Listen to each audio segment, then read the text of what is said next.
Good morning, everybody. It's David Schlotthauer here with another tropical update on Tropical Storm Erin for Tuesday morning, August the 12th, 2025. Now, if you haven't been here before and you do find these tropical weather outlook and discussions very helpful, detailed, informative, and life-saving, please don't forget to subscribe to the YouTube channel, hit that bell notification icon to get my daily tropical weather updates as well as live streaming coverage. If there is a hurricane or tropical storm, hit that like button and also leave a comment in the section below this video. So here's a look at Tropical Storm Erin this Tuesday morning. As you can see here from the GOES 19 True Color Visible Satellite Imagery provided by Dr. Levi Cowan at tropicaltidbits.com. And you can see there is a lot of dry, stable Saharan air to the north and to the west of Tropical Storm Erin this morning. And that is why we have lost a lot of the explosive deep convection that the storm was possessing overnight last night into much of the day yesterday. Since then, we just don't have a lot of deep convection on this, although we do have a little bit that remains down to the south of the system. Here's a closer zoomed in view on Erin, and you can clearly see that low level swirl with mid and low level clouds, indicating that we do have winds that are near 40 to 45 miles per hour, but otherwise really dry surrounding the system, and some of that drier air has made its way into the system along to go with cooler sea surface temperatures, making way for a lackluster, unhealthy look to Tropical Storm Erin. But things will soon change over the next 2 to 4 days. So now the big question remains in today's video is how far south and how far west will Tropical Storm Erin get over the next 3 to 6 days? And everybody's really concerned about this because there is still a potential this could get very, very close to the mid-Atlantic coast of the United States in the next 7 to 10 days. So with that being said, we are going to be looking at all of our global computer models. Then we're going to be looking at the intensity forecast and the track ensemble forecast as well to make sure we're covering everything in today's video. I want to make sure I cover everything. So first of all, looking at the GFS model here, and what we have is, of course, a strengthening tropical storm here in about 3 days. That's what we have right now with winds between 40 to 50 miles an hour right now. But as we go over the course of day 4 here for Friday afternoon into Friday evening, we have a strengthening hurricane here perhaps. But the good news about this is if you like the GFS model, you're going to like this forecast because you can clearly see here is Puerto Rico here. Here are some of the lesser Antilles Islands up here to the north, including the U.S. British Virgin Islands, Antigua, as well as Anguilla, looking nice and quiet out of this. Although you do got some surf that is going to be intimating away from the system.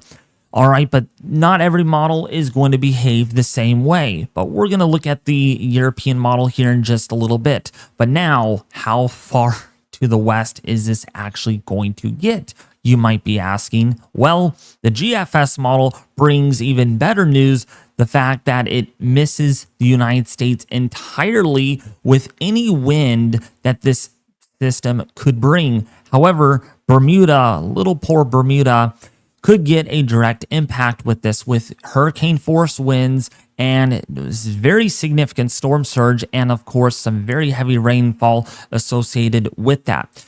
Now, if we do go past a couple of model runs here, we can see clearly in yesterday afternoon's run, this was a lot further to the west. Previous run way further to the northeast, and the run before that kind of in the same spot. So this is still moving all over the place, and right now we are getting in our 06Z GFS model run, and right now it is a little bit even further to the east than the previous run. So this is going to matter a whole lot. Does this trend actually continue? We've been seeing this whole windshield wiper effect. Sorry if I hit the camera and that picked it up.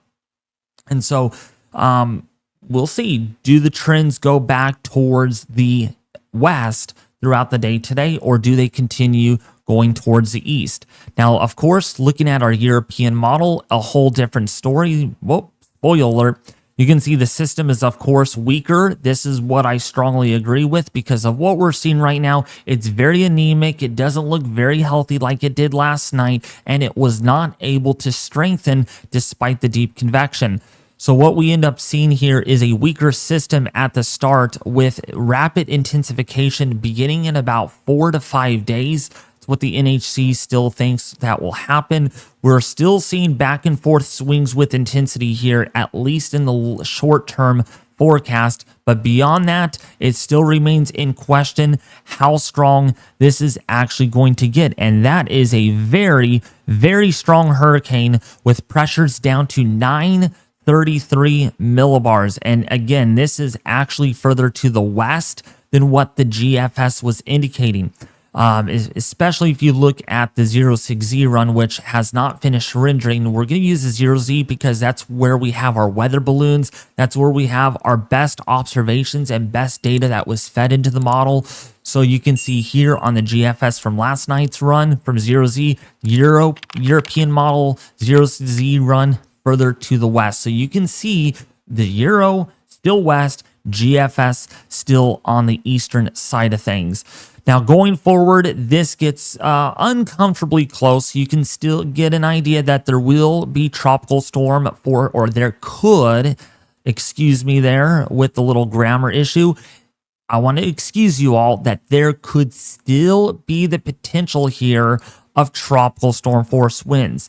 This is just under the 10-day mark, and because of the sake of things, because of the huge concern out there on social media about this could still get too close, we're going to stop it here at 222 hours. But you can still see pressures here are very low, down in the 930s to 940s. That gives this hurricane a category 3, maybe even a category 4 in that time frame. Now, of course, the AI model, who likes AI? I sort of do. Some people are starting to agree with it now because it's been so consistent. So let's take a look here at the artificial intelligence model because it is pretty much in agreement here with a weaker system to start, but then it really gains intensity in about 4 to 5 days, as you can see here, and then it really strengthens even further. Now, because this is not a high resolution model, we have to be aware that the pressures here are not as low and the winds don't look as strong, but it's all about location, and it's getting down that location quite well here. Been very, very consistent in a track very close to the east coast of the United States in that day 8 to day 10 period.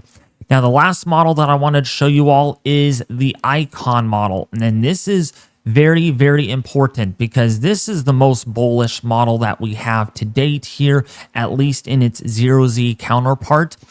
We're not going to look, I guess we can look at the 06Z and then look at the 00Z. And so you can see here, the system is weak to begin. That's what we have. And then it strengthens up a little bit. But if we look at our 0Z run for the extended forecast, this really strengthens very quickly down to 928 millibars with another system following close behind. Now, the question here, since we looked at our track and somewhat intensity forecast, we'll get into the more thicker parts of that towards the end of this video, is the track forecast in all of this. Right now, there is a lot of discrepancy between the European deterministic forecast and the GFS deterministic forecast. And it's all about, number one, how far west and how far north does this get, and how soon is the system here before the ridge to the, or the trough to the north drops far enough south to erode parts of this subtropical ridge to its north. So what we have here for a snapshot picture, let's actually bring this to about Monday morning. There is, so let's zoom down a little bit so you can see that right there. There's your system in view on the edge. There's your trough to the north. If we look at the GFS model in the same time frame for Monday morning next week, we can see that the system here on the Euro is further west to begin with. And if we look at the Euro, same time frame, actually, no, wait, let's go, there we go, Monday morning, sorry. got myself a little confused there.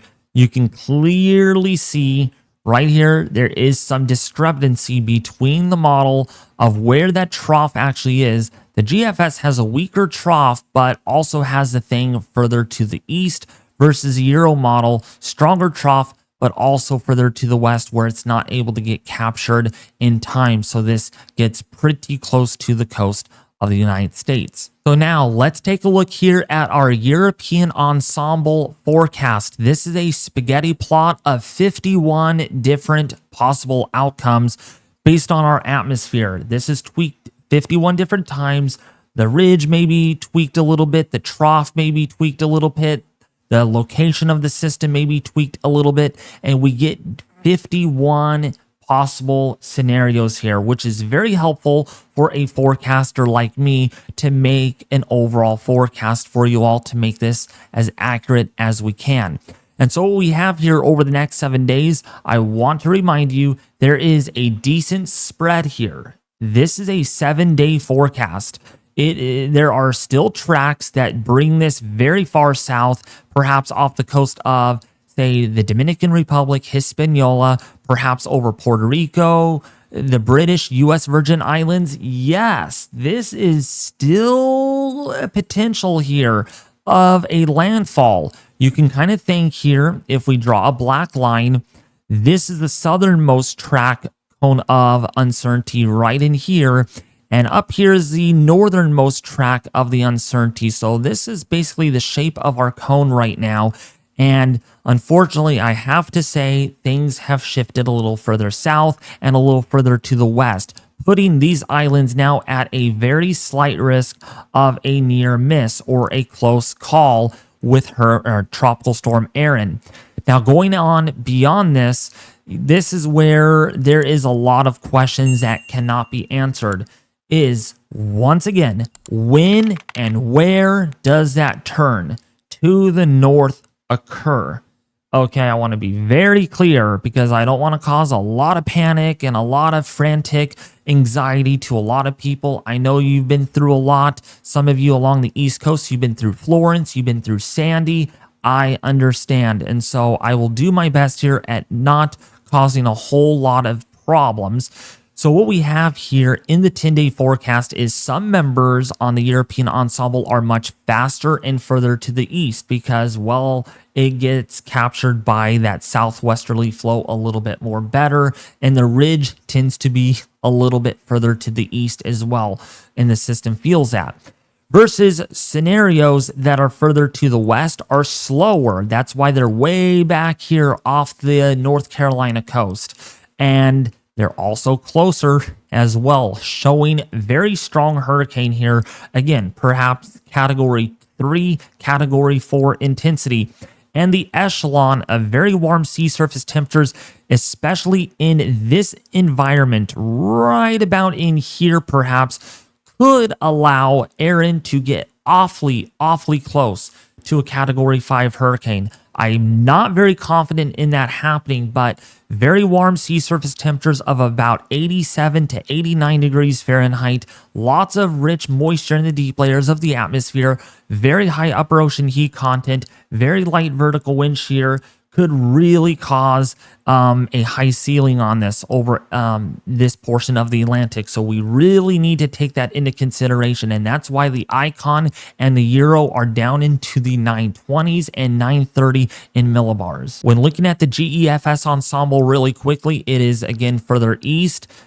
Again, making us think there's a lot of uncertainty here with tracks over here on the GEFS versus on the Euro a little further west with some of the tracks right along the North Carolina coast. So unfortunately, I have to say in today's video, there is extreme uncertainty in the forecast, and we are not going to assume, I know a lot of people on social media have still been tweeting this, that, oh, this is going to be a fish storm. It's going out to sea. I'm not going to get prepared until I need to get prepared. That's not the best idea. All right, because I don't want to fearmonger. I hope and I pray that this goes out to sea, right? That's what we all want, but we cannot make judgments and assume that things are going to go in your favor with a fish storm going out to sea, because patterns are complicated. If we have a trough that arrives at the wrong time, you get a big old fat ridge that's a little stronger. Things could change very, very quickly. And we saw that with Florence. Remember how Florence went like this, and then it kind of hit a weakness in that ridge, and we all thought it was going out to sea, whatnot, right? And then it just kind of did that. Well, not exactly like that, but it kind of did something like that. Okay. So now, what do the model track forecasts from the National Hurricane Center and some of their hurricane models have to say? Well, they're also pretty far to the south and pretty close to some of these islands here of the Greater Antilles, such as Puerto Rico, Antigua, as well as Anguilla, including for the U.S. British Virgin Islands, still at play here. Again, assuming if this loses latitude and comes down way over here, man, this is going to be a very close call. I mean, within miles of these islands. So that is why we are not done. You are not in the clear yet of seeing tracks shifted south or north over the coming days. All right, so I wanted to clear that up here in today's video, because again, you're assuming based on one model, and that's how we not forecast. Okay, we forecast based on a blend of the last several models, and we get an accurate representation.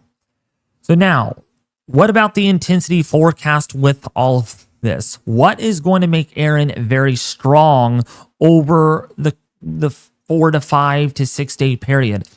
Well, of course, the vertical wind shear, we are seeing a little bit of easterly shear over the system right now because, well, the system's moving very fast and it's creating its own deep layer vertical wind shear out of the easterly direction.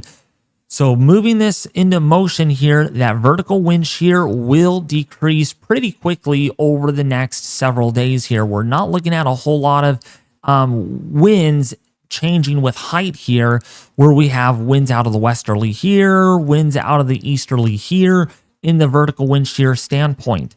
So putting this into motion over the next, say, 4 days, still no wind shear at all. But again, because of the lack of relative humidity in this portion of the forecast, along to go with marginal warming at sea surface temperatures, the system's going to take a little bit to respond to that, and that's why we are not going to see very quick strengthening over the course of about 3 to 4 days. But beyond that, that's a different story.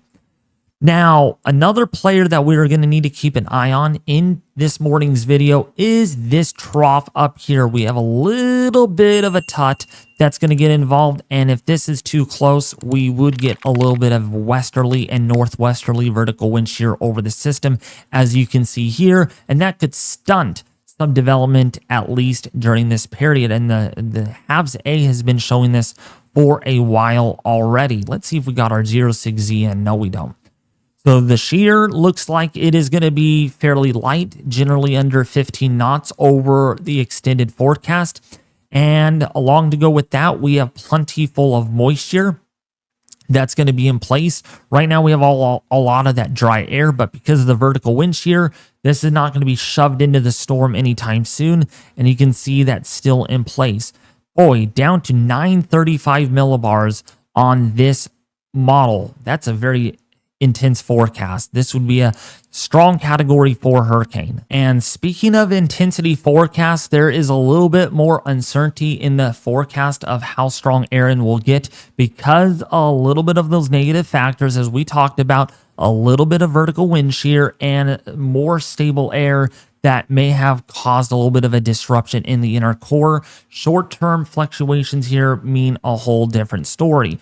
So far, we have not seen strengthening with Erin over the last, say, 12 hours, and that should continue over the next 12 hours or so. But after that, there remains uncertainty on whether or not Erin will be a hurricane in about 3 days. Because of this, my intensity forecast is pretty much the same like before, indicating a strong tropical storm in 3 days, a low-grade hurricane in 4 days, and a still a low-grade hurricane, a Category 1 by 5 days. And then after the 5-day forecast, intensity could go up very quickly with this. And I'm still calling for Hurricane Erin to become a very strong Category 3 hurricane, perhaps a low-end Category 4 in about 7 days. Now, the last thing that I wanted to show you all is the latest National Hurricane Center track uncertainty. And we can see the cone of uncertainty here highlighted in white, and of course the transparent color here out to 4 and 5 days. But you can clearly see here by Saturday, it's going to be a hurricane, of course, but even a hurricane as early as perhaps Wednesday early morning, and then a major hurricane looking very likely, if not possible, by Sunday morning next week. So yeah, looking out to 5 days here, a major hurricane is in question out this far. But I wanted to remind you all, look at down here in Puerto Rico, that cone of uncertainty is a little bit to the south, including the U.S. and British Virgin Islands. So again, other words, please get prepared just in case if things do continue to shift further south. But otherwise, no one in line with this yet, and we will see how close this does get to the mid-Atlantic coast of the United States in about 7 to 10 days. But anyways, if you haven't been here before and you did find today's tropical weather outlook and discussion on Tropical Storm Erin being very detailed, informative, life-saving, and helpful, please don't forget to subscribe to the YouTube channel, hit that bell notification icon to get all of my daily tropical weather updates, including live streaming coverage on any landfalling tropical storm or hurricane, hitting that like button, and sharing this video with your family and friends on social media. As always, have a great rest of your morning here, and I'll have another detailed tropical weather update this afternoon on Tropical Storm Erin.